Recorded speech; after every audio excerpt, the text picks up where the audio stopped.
시청자 여러분 안녕하십니까? 복지TV 뉴스입니다. 인천 어린이집 폭행 사건 직후 어린이집 CCTV 설치 의무화 방안에 대한 논의가 국회에서 나온 가운데 그동안 미온적 태도를 보였던 새정치민주연합도 공식적으로 찬성함에 따라 조만간 입법화가 이뤄질 전망입니다. 정유린 기자입니다. 여야가 아동학대 문제를 근절하기 위해 어린이집에 CCTV 설치를 의무화하기로 했습니다. 정부와 새누리당이 일찌감치 CCTV 설치 의무화 방안을 확정한 가운데 부정적 방침을 밝혀오던 새정치민주연합도 찬성으로 돌아서면서 다음 달 임시국회에서 입법이 기정사실화된 겁니다. 관련 법안은 이르면 새학기가 시작되는 3월부터 시행됩니다.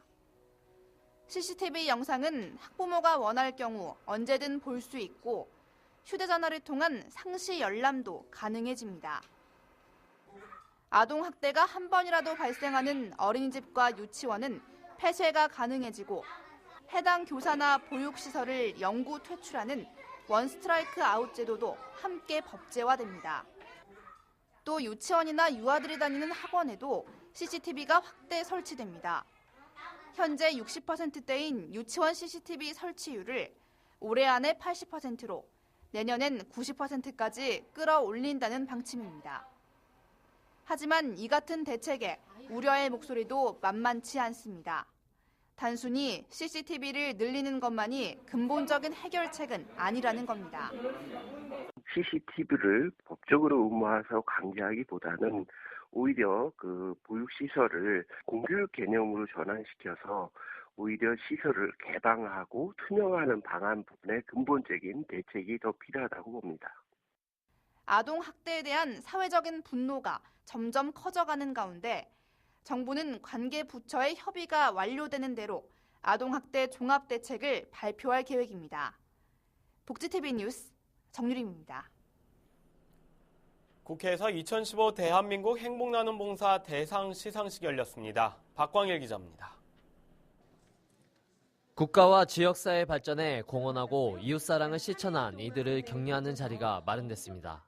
국회의원회 간 대회의실에서 2015 대한민국 행복나눔 봉사대상 시상식이 열렸습니다. 어려운 이웃에게 우리 국가와 지역사회에 많은 공헌하신 분들에게 오늘 시상하는 수상자 여러분께 진심으로 감사의 말씀드립니다. 이날 시상식에는 국회의원과 각 기관 및 단체장 등 100여 명이 참석한 가운데 진행됐습니다. 시상은 국회의정 발전 대상에 홍문종 국회의원과 유성혁 국회의원 등이 수상했으며 이 외에도 지방의회 의원과 지역단체장, 문화예술 분야에서 공헌한 이들에게 수상의 영예가 돌아갔습니다. 한편 이날 시상식에는 사회적 약자의 배려에 대한 목소리도 전해졌습니다. 이 나눔과 배려라는 것은 정말 쉬우면서도 어려운 것이라고 생각합니다. 장애인, 노인, 다문화 가정 이제 삶의 질도 향상시켜야 합니다. 이제부터는 이 자리에 나가서도 전파하고 이번 시상식 수상자들의 이웃사랑이 단지 이 자리에서 끝나는 이야기가 아니라 우리 사회를 변화시킬 수 있는 밑거름이 되길 기대합니다. 복지TV 뉴스 박광일입니다. 보건복지부가 청와대에서 2015년도 업무 계획을 보고했습니다. 기초생활급여 방식의 세분화와 장애인 활동 지원 서비스 확대 등 맞춤형 복지에 대한 구체적 보고가 있었다고 합니다. 정유린 기자입니다. 올해 보건복지부 업무보고의 화두는 맞춤형 복지 구현이었습니다. 복지부는 7월부터 포괄적으로 지급했던 기초생활급여를 개별급여 방식으로 세분화함에 따라 수급자가 210만 명으로 확대되고 가구당 월 평균 급여액도 42만 3천 원에서 5만 원 가까이 오를 것으로 전망했습니다. 아울러 장애인 활동 지원 서비스도 소폭 확대됩니다. 복지부는 서비스의 신청 자격을 장애 등급 1, 2급에서 3급까지 확대해 오는 6월부터 적용하겠다고 밝혔습니다. 이에 따라 최대 2,600명이 추가로 서비스 혜택을 받게 됩니다. 또 생활관리사가 독거노인 댁을 방문해 안부를 확인하는 돌봄 기본 서비스 제공을 확대하고 민간기업과 노인들 간 후원 결연을 통해서도 돌봄 기능을 강화합니다. 복지부는 또 어르신들의 활기찬 노후 생활을 위해 틀니나 임플란트 치료비의 지원 대상을 확대하고 동네 병의원을 통한 만성질환 관리 등 노인들의 건강 증진을 위한 지원도 늘리기로 했습니다. 현재 75세 이상 노인들에 한해 건강보험에서 치료비를 지원하고 있지만 오는 7월부터 70세 이상으로 지원 대상을 확대합니다. 이를 통해 70에서 74세 어르신들이 추가로 혜택을 받을 수 있게 됐습니다. 복지TV 뉴스 정유림입니다. 2015년도 건강보험료가 올라 1월부터 적용됩니다. 보건복지부는 이번 달부터 건강보험료가 지난해보다 1.35% 인상된다고 밝혔습니다. 이에 따라 올해 직장가입자의 월 평균 보험료는 95,550원으로 지난해 94,290원보다 1,260원 늘게 됩니다. 지역가입자당 월 평균 보험료도 1,110원 오릅니다. 한편 이번 보험료 인상은 지난 2009년 보험료 동결을 제외하면 역대 최저 수준입니다. 한겨울 예기치 않은 강추위가 찾아오면 수도권 동파 사고가 빈번히 발생하고는 합니다. 미리미리 점검해두면 예방할 수 있는데요. 김소영 기자입니다. 올해 경기도 내 수도 간 동파 신고는 총 900여 건. 추운 날씨에 동파 사고가 속출하고 있습니다. 특히 고양시를 비롯해 남양주와 용인, 평택 지역에서 동파 사고가 빈번히 발생했습니다. 영하 5도 이하의 추위가 이틀 이상 지속되면 복도식 아파트 계량기가 얼고 닷새 이상이면 다세대 주택 등도 얼기 때문에 예방 조치를 해야 합니다. 시군별 동파 방지 대책 수립과 함께 취약 지역 위주로 현장 점검이 실시되고 있지만 무엇보다 주민 스스로의 예방이 중요합니다.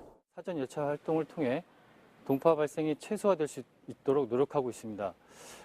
수도 계량기 동파 원인은 보온 조치가 미약해 발생하는 것으로 찬 공기가 들어가지 않도록 밀폐시켜주고 동파가 우려될 경우 시군 수도사업소를 통해 동파 방지팩을 무료로 지원받을 수 있습니다. 계량기 위에 덮어놓고 뚜껑을 닫아주기만 하면 돼 설치나 교체가 간편한 데 비해 보온 효과는 뛰어납니다. 솜이나 헌옷 등 보온 재료를 넣어두는 것도 한 방법입니다.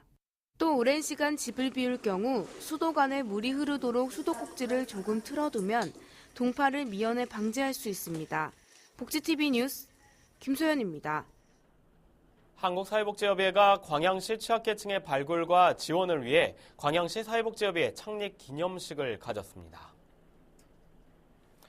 전남의 22개 시군의 12곳의 기초자치단체가 이미 협의회를 결성해 민간 부문의 사회복지 사업을 수행하고 있는 가운데 광양시가 13번째로 협의회를 결성하게 됐습니다. 이날 창립 기념식에 정현복 광양시장, 차흥봉 한국사회복지협의회 의장 등이 참석했으며 창립대회 후 전남협의회 이사회 의결과 전라남도의 승인을 거쳐 지회로 등기될 계획입니다.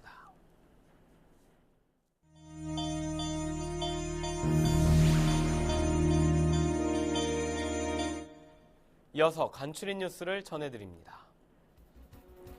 보건당국이 전국에 인플루엔자 유행주의보를 발령하고 위생관리를 당부했습니다. 인플루엔자는 다음 달에 유행 정점을 보일 것으로 예상됐고 오는 4월까지 유행할 가능성이 있다고 질병관리본부는 예측했습니다. 보건당국은 인플루엔자 예방을 위해서 평소에 손을 깨끗이 씻고 기침을 할 때는 입을 가리고 하는 등 개인 위생 수칙과 에티켓을 철저히 지켜야 한다고 설명했습니다. 서울시는 자치구별 육아종합지원센터 26곳과 번역별 아동학대 예방센터 8곳이 아동학대 상담과 사후 조치를 지원하는 컨트롤타워로 운영되고 있다고 말했습니다.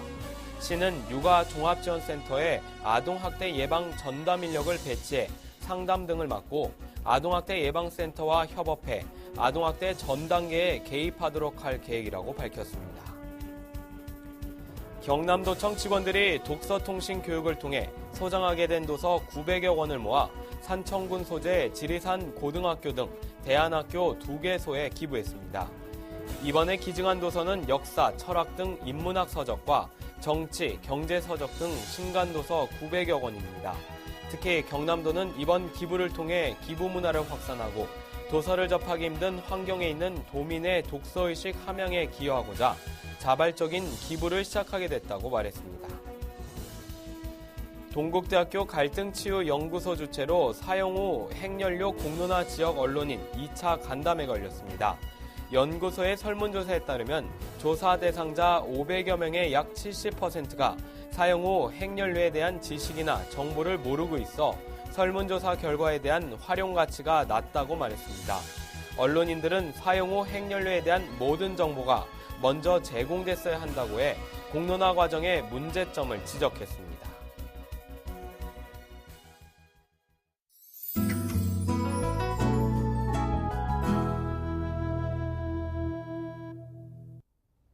넉마주의 생활을 하며 친형제처럼 살던 종대와 용기.